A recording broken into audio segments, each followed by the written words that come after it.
What better time than when you have guests coming to prepare a delicious batch of dinner rolls? And that's what we're going to do. We're going to have our delicious meatloaf. We're going to serve it with those dinner rolls, and they're so easy to make. So let's get it done. We're going to add 1.5 cups of warm water.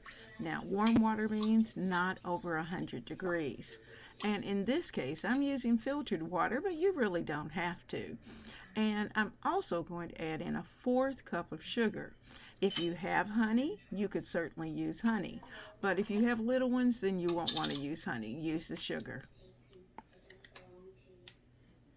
Now, I'm taking the time to show you these dinner rolls again, and I wanted to do it fairly close to the holidays because of the fact that we are going to be doing a very pantry and budget friendly Thanksgiving meal. And you know, the nice thing about this is that we're going to make the rolls, we're going to make everything that we have, and we're going to try to make sure that we stay as far under the budget as we possibly can when we're putting together our meal.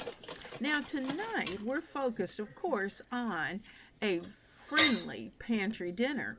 And in fact, just about everything that we're using today is a pantry item that you can keep, whether it's in your regular pantry, your extended pantry, your refrigerator, or your freezer. Those are pantry meals. And those are the kind of meals that you want to be able to put together and have on the table for your family. Now, also keep this in mind that when you do that, you are saving money. So that means that we absolutely have to make sure that our pantries are well stocked and that we have made plans for what the meals are going to be so that when it's time to put those dinners together, they're ready to go. And that's what we're pretty much doing tonight. And in fact, we're doing something special with around one and a round two and an idea for a round three meal.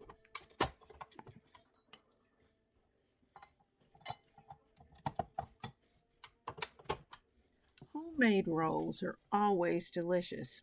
And just know this that if you're going to prepare rolls, that you want to prepare them first so that they will have an ample amount of time to rise.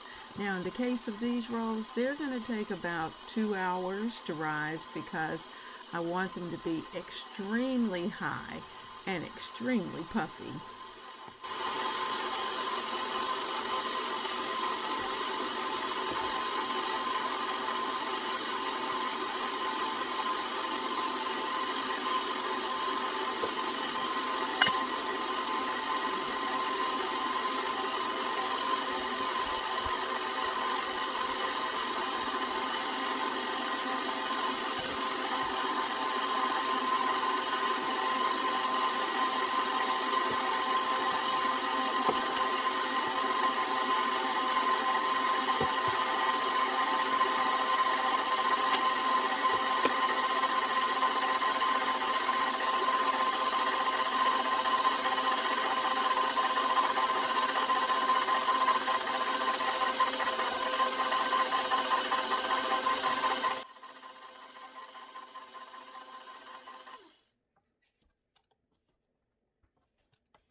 Homemade rolls are always delicious. And just know this that if you're going to prepare rolls, that you want to prepare them first so that they will have an ample amount of time to rise. Now, in the case of these rolls, they're going to take about 2 hours to rise because I want them to be extremely high and extremely puffy.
Okay, my friends, we're going to put together a delicious meatloaf. And meatloaf is one of those things that you can prepare for today, have it hot, and tomorrow have it as sandwiches. So let's do a little work here. I was in the middle of taping when the big guy decided that he wanted more coffee and just had to kind of piddle around in the kitchen.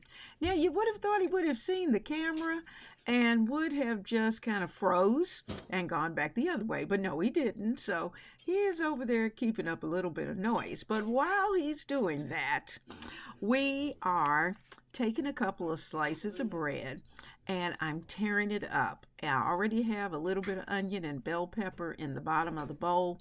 We're going to add a little bit of milk and an egg. We're going to mix all of that up. We're going to let that bread just break down. And this is going to be the little additional binding that's going to be in the meatloaf. Now, here's the thing. This is the first part of a round 2 and almost round 3 recipe.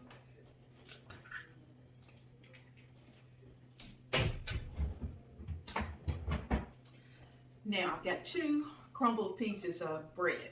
And I took the heels of a loaf of bread. The heels, you know, are the two ends. And so I've got the egg in there. I'm going to add a little bit of milk, and this is whole milk, just enough to soften the bread. Because this is what's going to give our meatloaf some body. So let me get a fork. Everything all stirred up here. We're going to put seasoning in here, because this is going to where our base is going to be. Now I may need a little more milk. We're going to do the pre-work here before we start to put in the actual hamburger. And this is ground beef chuck, and it's supposed to be 2 1/4 pounds. That's what it says on the wrapper. So we're trusting that. And we have just a tiny bit more of the bread, soak that up.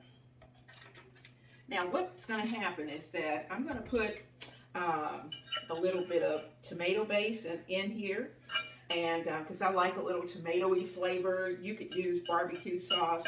You could use, I will throw in a little bit of ketchup, and we'll get this all fixed up. Now what I'm doing is that I'm mashing the bread. I want it to be very fine. Once it gets into that meatloaf, you won't even know it's there. It's just going to be in the background. Now, I was out. Had not realized that I was out of my old-fashioned rolled oats, because that's what I usually put in here. But I was out, so I'm going to have to put that on my list of things, because that's one of those things I usually have tons of. But I haven't bought any in a while because we've kind of been on the road. So I know that's something I need to pick up, because winter's right around the corner. Okay, we got our bread ready. I'm going to add in, this is a little bit of diced tomatoes, and that's okay. Let me get a spoon. I'm going to put in a little bit. Now, I'm looking at mine because I'm looking at texture. So when I put them in, I'm going to drain a little bit of the juice. I'll use it later because I'm going to make a tomato gravy for this. But for now, we're going to get that tomatoey flavor into the meatloaf. And, you know, your egg and your bread, that's just going to help to hold your meatloaf together. All right, let's do a little seasoning up here. I've got house seasoning, and they want to open this morning. You know, when you have friends who are coming, it's always a lot of fun. I love it. And I've got a teaspoon here. We're going to add a heaping teaspoon of the house seasoning. You know, that's black pepper, onion powder, garlic powder.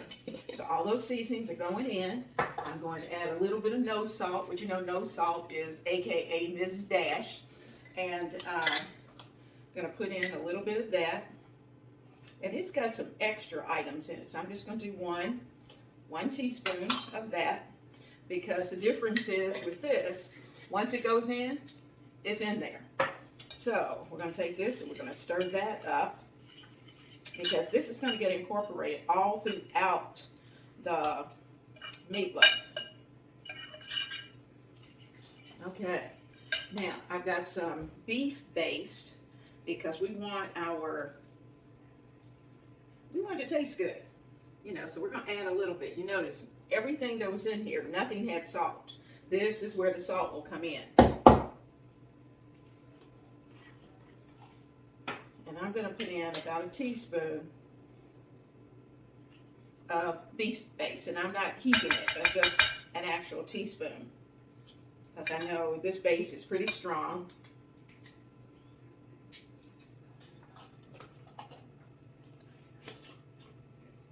All right. Now, so I'm going to use this spoon because I'm not going to need that for anything else. We'll get all that in. Our bread has broken down. Let me get that out.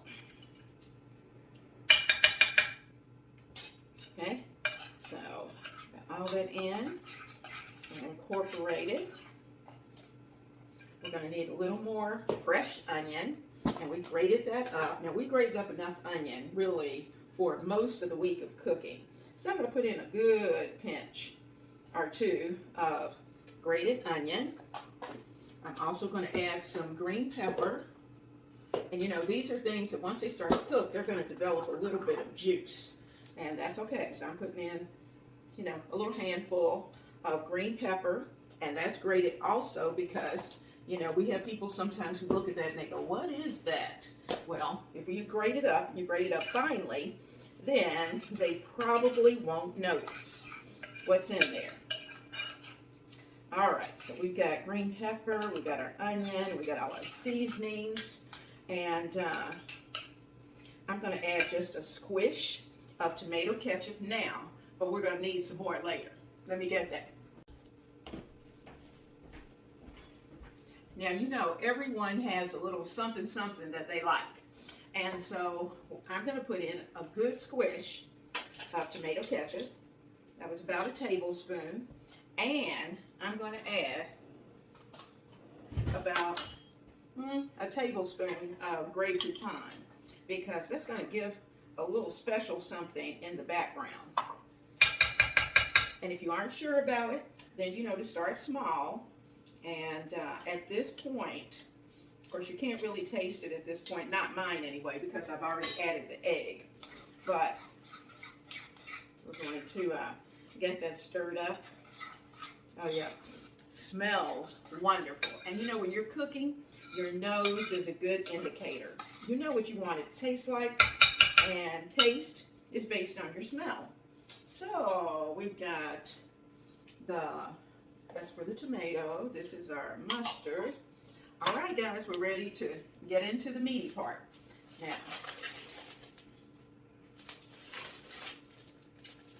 we're going to dump this in. And this is where we're going to try not to. Now I'm going to give my hands one more wash because I'm going to get in there, okay?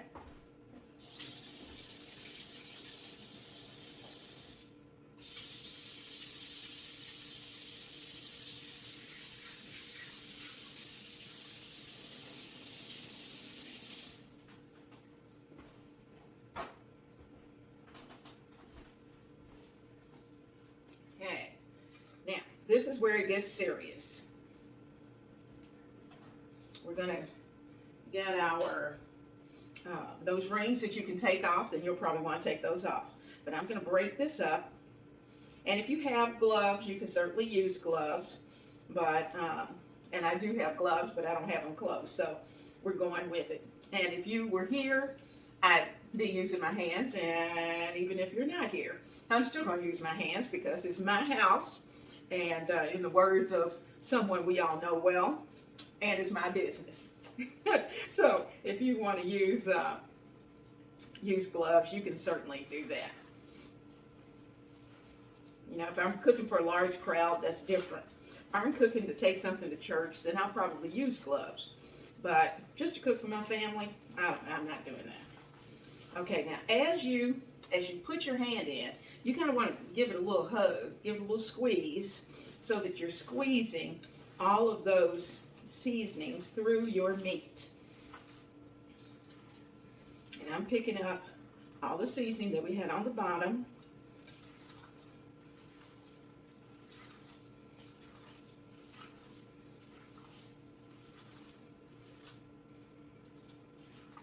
Now, you know, the fun part of this is that we have some friends who are here, and we have known them well, my husband's known them even longer than I have, because they knew each other in junior high school. And anyone who's been around a while, you know, junior high school was what middle school was called, with a little adjustment to the grades. And so they've known each other a very long time and been good friends. Went to college together at the works. I didn't come into the scene until a little later, but anyway, but once I got in, I was in. And so we're going to have a great time this week. And when you have guests, you want to prepare at least a few meals for them, because that's what it's all about. You're sharing the love. Now I'm looking at this thinking, just a little dry. And I think I'm going to add a little more ketchup. Let me wash hands again. I got hot soapy water over here waiting. And I'll have to clean off everything. Okay. Now I'm thinking we probably need a little more pepper. And maybe even, I think I'll add a little more house seasoning. Just a little. I'm going to sprinkle a little in. I'm not even going to measure. Just kind of sprinkle that in. I'm looking at it. All right, because I want it to taste good. Okay. Oh yeah, that's a better texture. I want it nice and moist, but I want it to be able to hold together.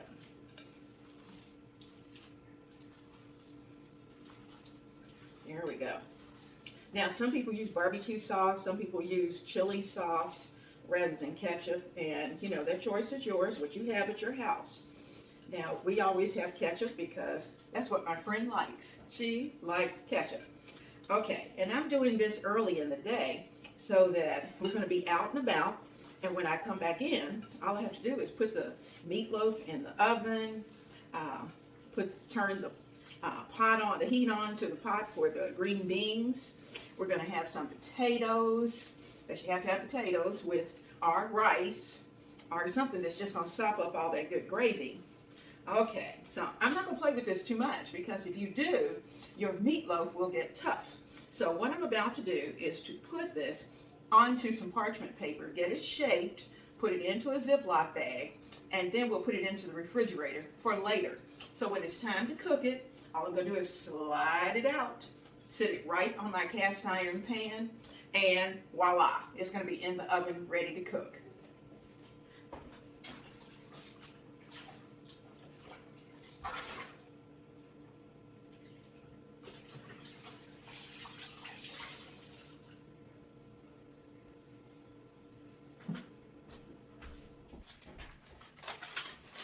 Okay, here's our parchment.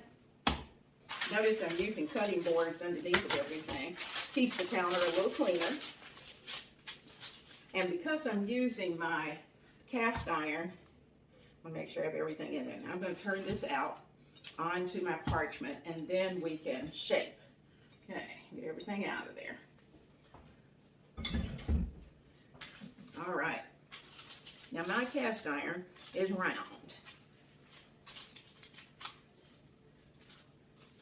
But you know, I could put this into a loaf pan and cook it like a loaf, but I'm not going to do that.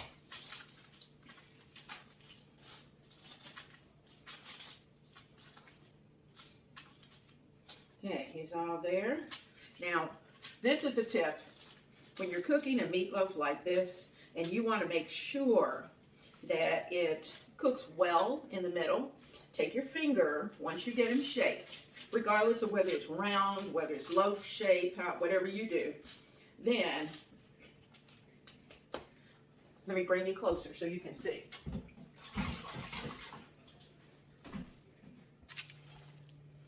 Now, I've got my loaf made, and what I'm going to do is that I'm going to take my finger, and I'm going to make a little tunnel. Well, not a tunnel, but I'm going to make an impression down the center. And what that's going to do is that indentation is going to help your meatloaf cook. Now that I have it all together, I'll just fold over the parchment, and we're going to slide all of this into our Ziploc. So, should something happen, and this is a good thing, is that you have this prepared. Should something happen, and for some reason or another, when evening comes, you may end up out and about and you just didn't get back, or whatever it is, your meatloaf is ready for whenever you're ready to cook it. And you know, technically at this point, I can take it, make sure I have as much of the air out as possible, and I like to kind of give it a little zhuzh, a little shake, and squeeze out as much air as possible. Zip it up, and now my meatloaf is here, all ready to go. So, just in case,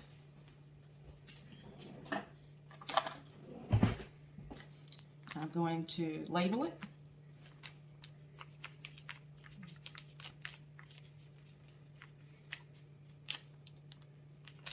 Let's see, this is 10, 15, 25, just in case. And this meatloaf is going into the fridge.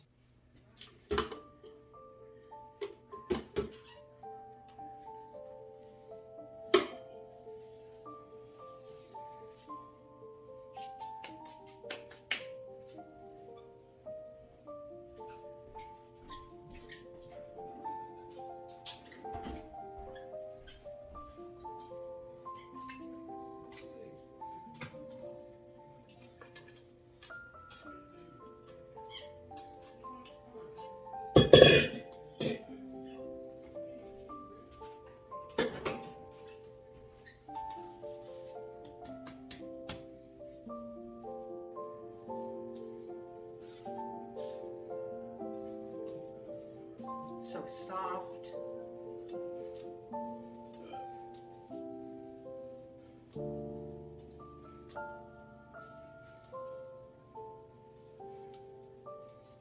Oh yeah. All right. Okay. Don't you just love those days when the kitchen's busy, there's a lot of noise, people are moving around? It just makes me happy. And I am just loving having everyone around while I'm working on these rolls. And you notice that the big guy keeps eyeing them, trying to see, okay, are they ready? When are they going in the oven? And let's get the roller. Need that rolling pin.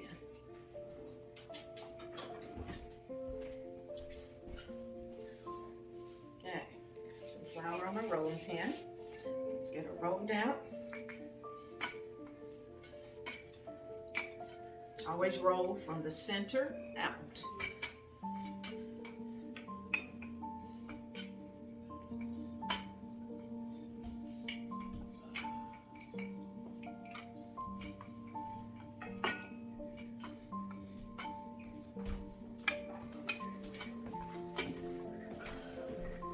Ready for sandwich number 2?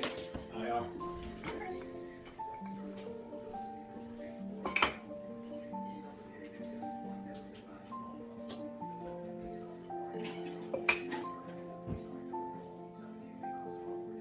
Fold it over.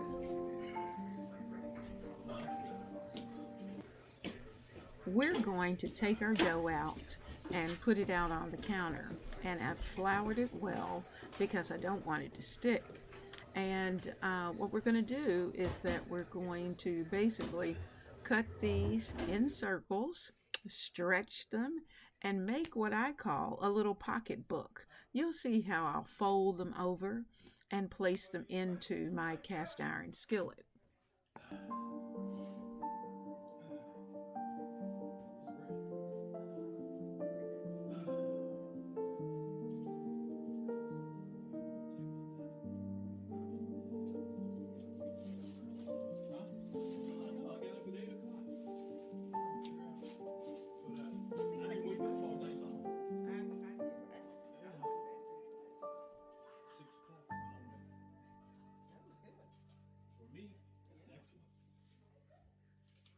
Force myself not to drink no fluids.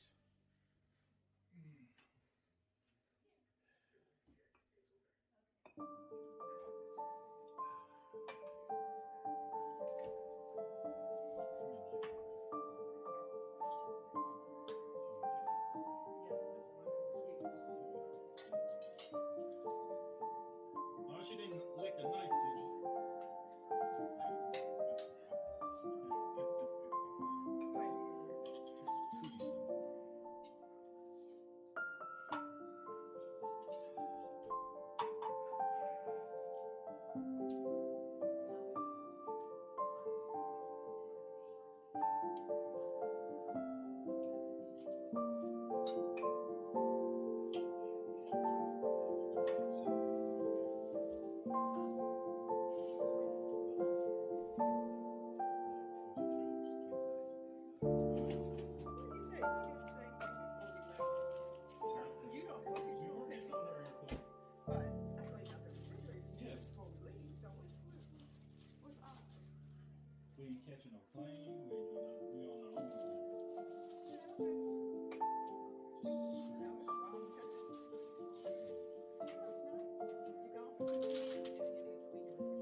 using every bit of this roll dough. And the reason for that is that some of them I'm going to keep a little flat, almost like a biscuit, because I know someone's going to want to slap a little meat on there and make a sandwich. So I have those that are nice and pretty in the little pocket books, and then I have the others that are going to be flat, but both are going to be baked in the cast iron. We're going to let these rise for until they've doubled in size, basically. And once that happens, we'll put them into a 400-degree oven and let them bake until they're pretty.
Tonight, we're going to put together a delicious round 2 recipe.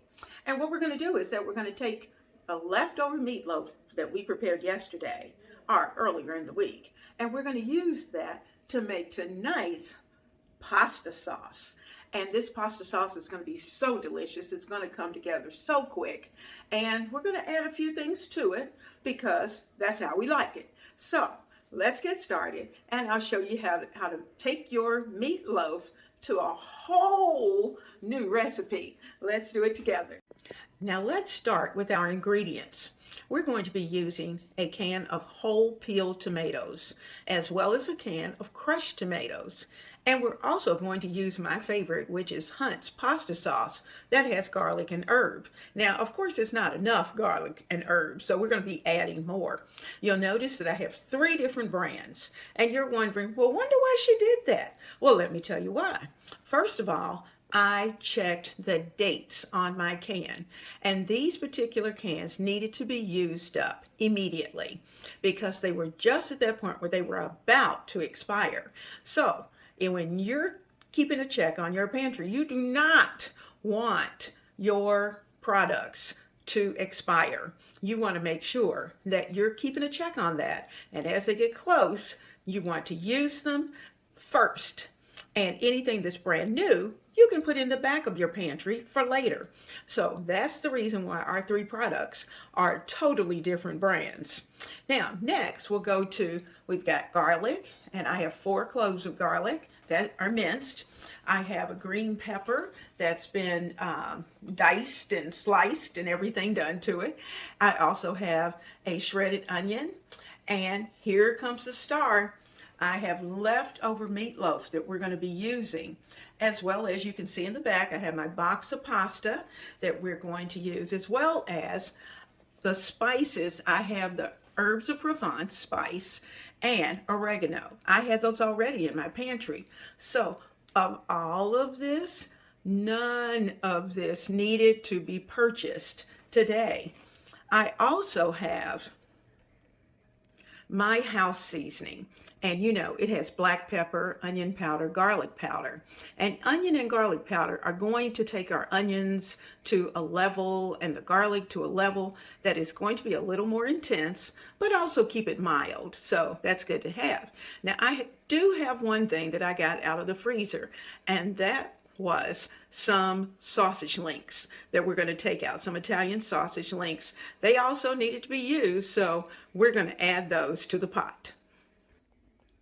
We're going to take the jackets off of these links. They're always covered in a jacket. And I'm going to take my meat shears, put it right in, and just give it a little cut to the end. And all of that will come off, so we can roll our sausage right out. There's our little covering, the skin, that we're not going to eat, because sometimes I find that unless you're cooking your sausages for a good little while, sometimes it's a little tough. Not the meat, but the little skins that are around them. So we got all of that off, and these are ready to go. Now what I'm going to do, I'm going to break them up, because I'm going to break them up in the skillet. And I'm actually going to start our sauce with the sausage so that I will not have to add any additional oils. So I'm going to put that in. Now I had 2 links left in the package, and I'm going to keep those. I'm going to put them in a freezer bag, which I have here, and we're going to put these in the freezer, because sometimes when I'm preparing hamburgers, I like to kick it up a notch and add a little bit of Italian sausage to those hamburgers and serve it with some provolone cheese on the buns, and just make your whole new flavor for your normalo everyday hamburger. We're just going to break up this meat.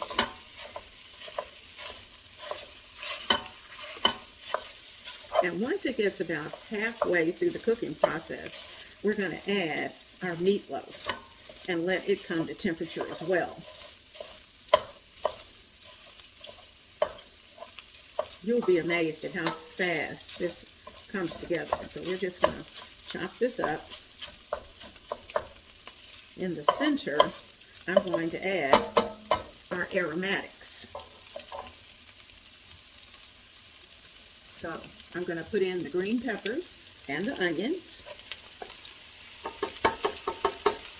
And that's going to add a little bit of liquid, which is also going to help to cook the sausage, get them prepared a little earlier, and give the flavor of the sausage to the bell peppers, and they're just going to share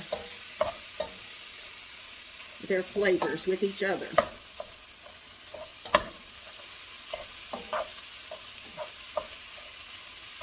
This really is the best pasta sauce that you could possibly put together. And the nice thing about it is that it can serve a crowd. Just depends on what you put in. Okay, so we've got that going. We're giving the meat a chance to get going. I'm also going to add in our cloves of garlic. Put all those in.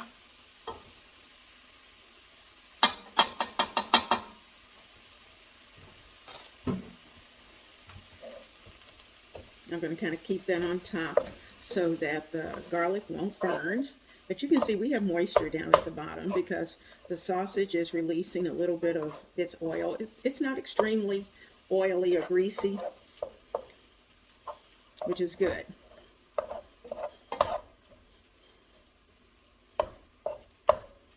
Let's let that cook for about 5 minutes. 5 minutes. I can already smell the goodness that is in this pot, and it is just simmering away. Now we're going to add about a teaspoon of herbs of Provence. Just because, remember, this is an Italian dish, so about a teaspoon. I'm going to rub it in our hand so we can mince.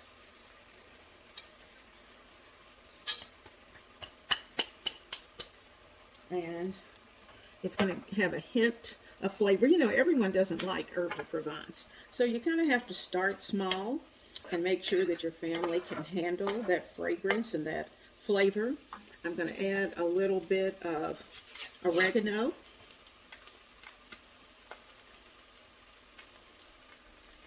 If I can get it open.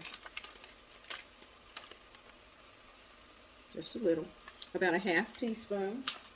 And we're going to take that as well and rub it between our fingers as we put it in. Okay. Ooh, boy, that smells great. And last but not least, we're going to add a little bit of house seasoning. I'm going to start out with about a teaspoon and do the same.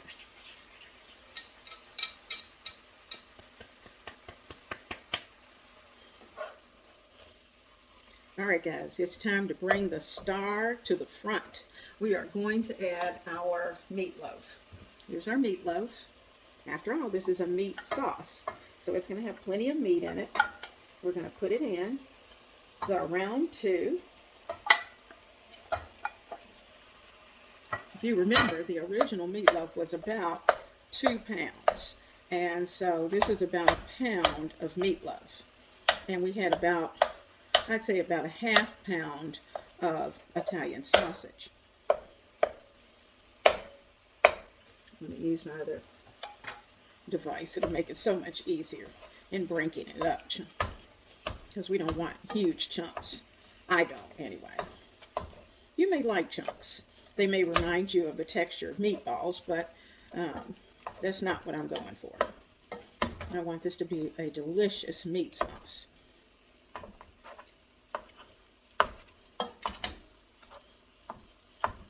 And I'm going to do this now, and I'll probably do it again once everything gets nice and warm. That meatloaf starts to warm up. Then I'll come back in and give it some more chops.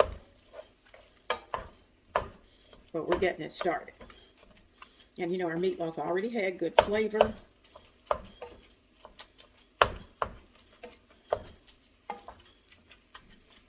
Okay, there we go. That's what I'm talking about.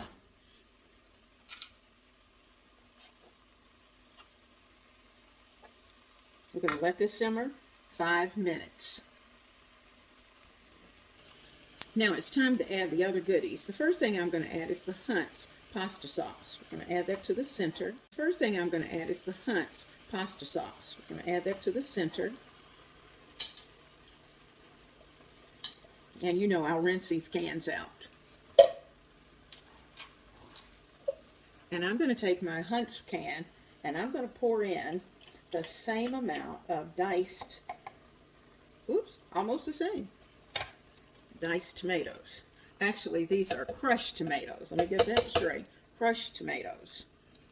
And then we're going to add, let me start to stir this up a little bit.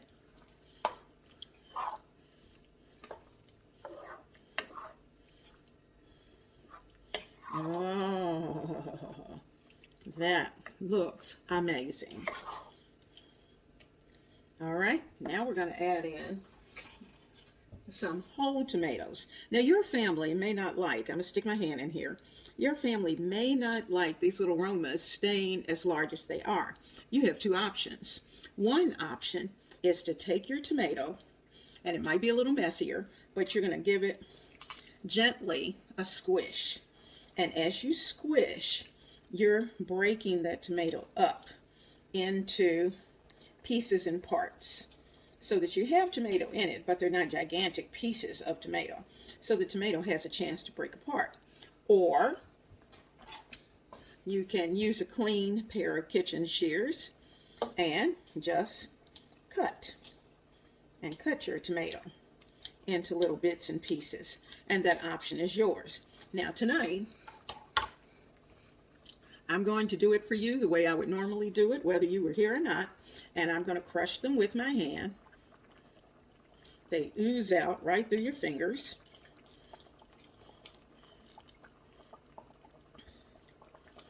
And of course, they'll cook down even more. And I'm going to add some of this juice in, because that's going to be good cooking liquid.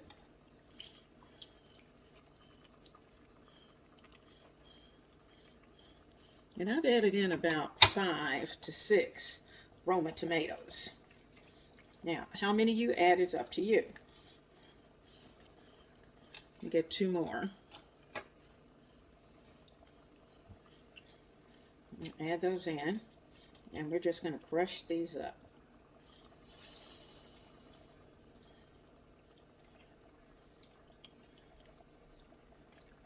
Crush them with your fingers. Now I'm using a little paddle that I can run along the bottom of my pot and make sure that nothing is sticking.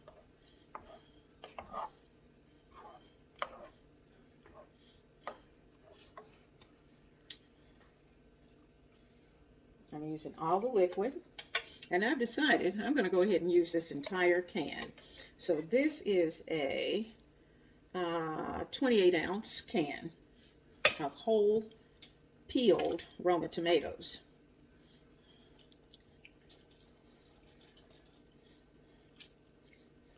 Now, let me just say, you could use the same recipe and leave out the meat. And then when everything got to the flavor that you want and the temperature that you want, then you would be able to just add your pasta in. When you serve it with your Parmesan cheese if you like, or not. So this is my last tomato that we're going to squish in. But these are pantry staples. Okay, there we go. We didn't add any additional oil. Our Italian sausage, to be honest with you, didn't have a lot of fat. So there is our delicious meat sauce. Now I will not add the pasta into my meat sauce. And I'm going to kind of give this a little mash and chunk. Remember, I told you I'd come back and do that after the meatloaf got nice and hot, just to make sure that we didn't have any big chunks.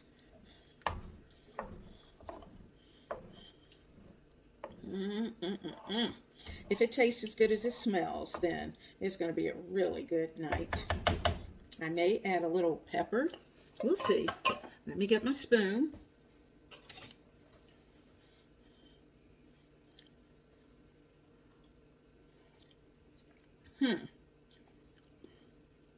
It's sweet enough. It's got a little sweetness to it from the hunts.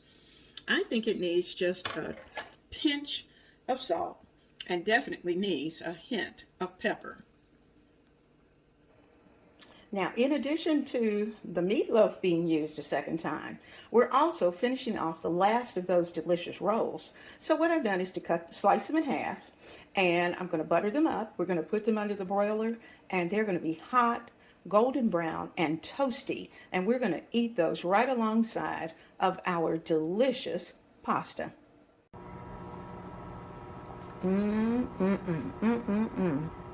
This sauce is just simmering away. We're going to give it about 15 more minutes. Then our pasta will be ready and we'll be ready to serve up our plates. Now, it's time to give our sauce a taste just before we're ready for dinner. And we're going to serve this sauce over the pasta. And if anyone wants to mix theirs, they can certainly do that in their bowl. So I've got my pasta sauce, my meat sauce.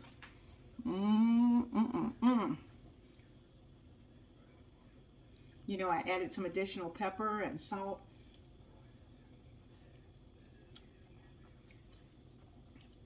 Oh, that is perfect. Now, if you think it's a little too acidic, you can certainly add just a pinch of either regular granulated sugar, brown sugar, or, you know, a little squish of ketchup in, and that'll take that acidity out. But for me, because I'm a lover of tomatoes, I'm good with it. So I like it at the level where it is. We're going to cover this back over, let it continue to simmer until that pasta is done.